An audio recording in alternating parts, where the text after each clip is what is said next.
Strictly Shisha. And I'm Wayne. And we are smoking the Elmas 618.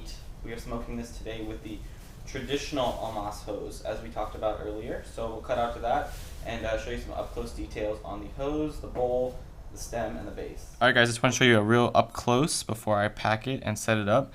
This is the Elmas 618. You can see the detail work here. Copper down stem, which helps diffuse the heat.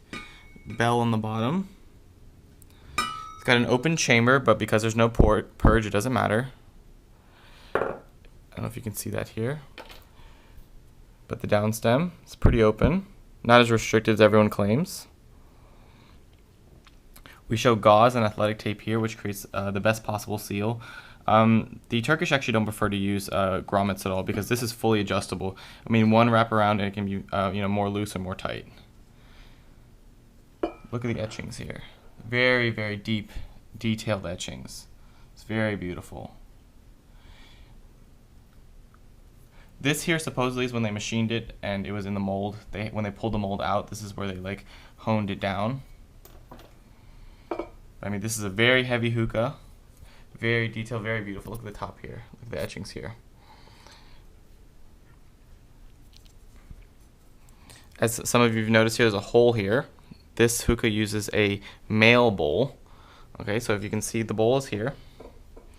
Some of you are used to a hole in the bottom and you kind of stick it over the hookah. This actually goes in. There's no pun intended, but this is a male bowl that goes into the hookah.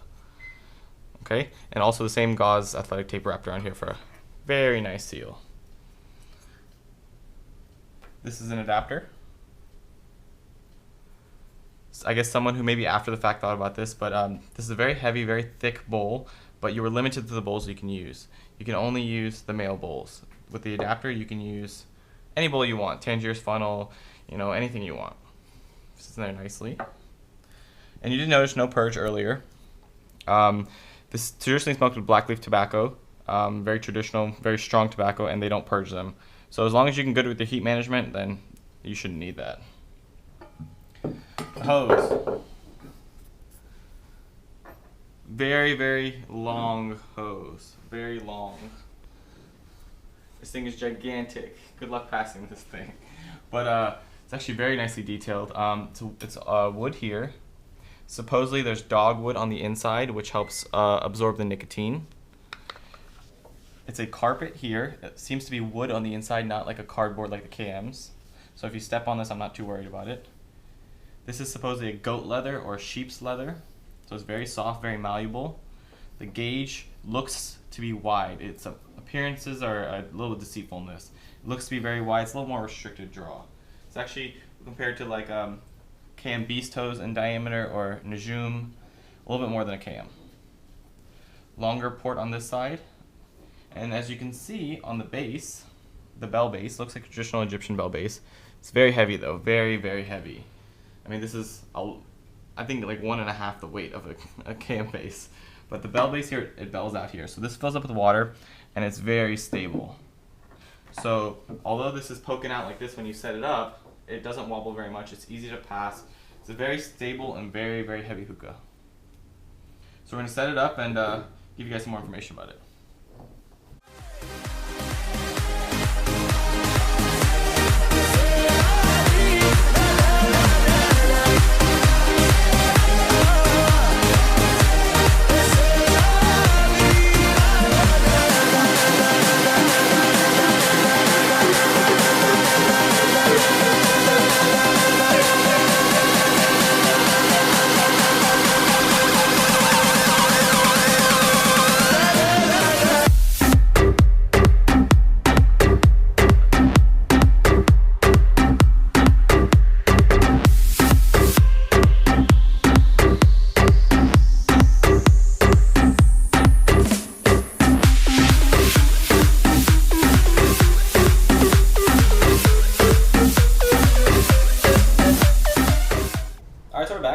We have this loaded on. Wayne, what's this out today? It's going to be the Elmas 618 with the Elmas male Syrian?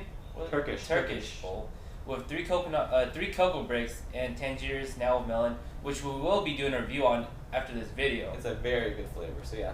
So we have the gigantic hose, as you can see, about the same size as the hookah. As I told you the details, it's very, very nicely made.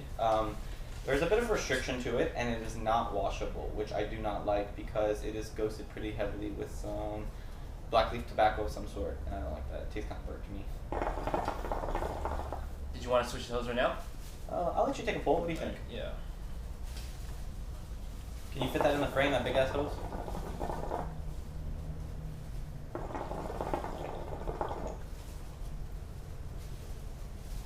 Yeah, draw wise a little bit tighter compared to the fancy. But it's a work of art though. Yeah, if you hold this thing, I mean, it's beautiful. It's a beautiful hose. It's actually taller than the hookah. People walk in, they're like, what is that gigantic thing you were sucking on? And Wayne is like, it's my big ass hose. Yeah, let's swap it out. Let's get some clouds. I'm gonna put a little fancy hose on there. And with the washable hoses, I think you can taste the flavor a lot more. Like when you swap from this to this, which we did a little earlier, just test it out. More of an open draw, more clean flavor. It's a lot nicer. What do you think about the pull? Okay, so Turkish hookahs have a stigma for being restricted. They say they're hard to smoke out of. I mean, when you put a fancy hose on here with a funnel bowl, this is a Turkish funnel bowl, I don't get any restriction. I actually think it's a very smooth pull. I think it's a lot smoother pull than a KM, for example. Like the gurgling and stuff, you actually don't feel it when you're inhaling. So I really enjoy smoking out of this. I don't bring it out that often because it's, you know, my work of art that I hide under the bed, but it's very nice. What do you think? Pull wise, it's very smooth. Compared to the KMs we have, it's extremely smooth. When we're talking about resistance, I don't really feel that much of a difference. Maybe it's because we're smoking with the fancy, because the Elmas is actually a little bit more restrictive. But honestly, there's really none, to be honest. It's a beautiful hookah. Weight-wise, it's for the size, it's one of the heaviest I own. It's brass and nickel. It's very heavy. Even the glass base. The Turkish glass is very, very heavy. I mean, it compares to a crystal base. It has a bell at the bottom, which helps with more stability when that fills with water. I mean, it's very stable. With that big hose, you have to worry about knocking it over and stuff. I mean, with this base, though, it's very, very stable. Yeah. So I really like that. One of my favorite things about this hookah is all the details in it. I mean, from the stem, everything's perfectly engraved. The tray, everything about it, it screams quality. One of the key notes to mention that all Elmas hookahs don't have purge valves. If you're good at your coal management, it wouldn't really be a problem. But if you're a newbie, yeah, you're gonna have a hard time. Yeah, I mean, we purge out of habit, not because we need to. We don't burn stuff anymore like we used to, but we smoke out of KMs all the time, so I mean, might as well take a use feature. But yeah, so no purge valve. I don't really notice. I smoke on the Fumo. We don't purge because it's a pain to pull those things out, and I don't really mind it. Wayne, do you mind adding a purge? No, I don't care. Overall, this is an amazing hookah. I mean, the quality is phenomenal. It's super heavy. I mean, it's not a lot of people have it. And this is the Elmas 618. They make an Elmas 628. I believe this one's a little more rare, a little hard to find. I actually picked it up from Adam Rice from Hookah and Beyond. Everyone knows his channel, so I won't give him a shout out because he's already super big and got some crazy good videos. But I picked it up from him. It was in amazing condition. He only smoked it a few times. The one thing I have to note is the tray. It seems to pick up watermarks a little easier than I would like to. The coals tend to stain a little bit, but Wayne polished it earlier, so it's looking pretty. It is copper down stem, so you got to keep everything polished and nice looking. I kind of like the rustic look, so it's not polished right now. I like the traditional, like you find it on the street somewhere in Turkey, so that's how I like to keep mine. So we're gonna close off our video with a few clouds, and the bowl's been going on for 20 minutes, I think. I mean, it's still warming up. It's a pretty thick. It's a very thick and very big bowl. There's pack a lot of shisha in that. I compare this like a Tangier is probably like a medium, if not even a large.